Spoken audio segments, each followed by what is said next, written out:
Thank you for the answer. And our second question is about Europe. On May 24th, EU Foreign Policy Chief Kaja Kallas stated that during the week, European Union foreign ministers would discuss how to further increase international pressure on Russia.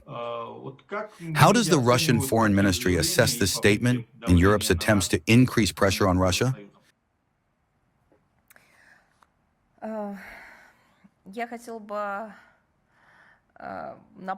I would like to remind you of a wonderful, in my opinion, very short joke about the mice who pricked themselves and cried, but kept trying to eat the cactus.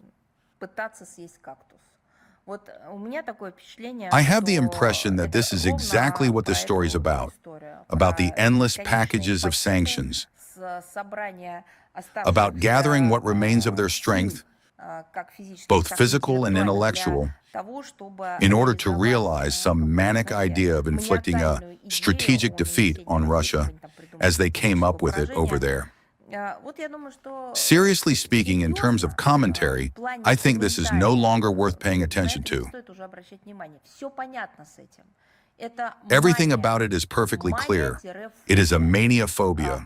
One stimulates the other. The phobia stimulates the mania, and the mania stimulates the phobia. The main thing is something else. Having become tangled up in their manias and phobias, they are inflicting this very strategic defeat on themselves. And, in fact, they already have.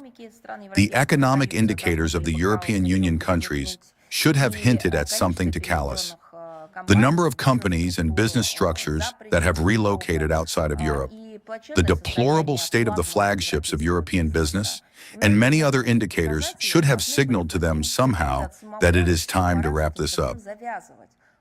But I say again, since we are dealing with manias and phobias, common sense apparently doesn't stand a chance.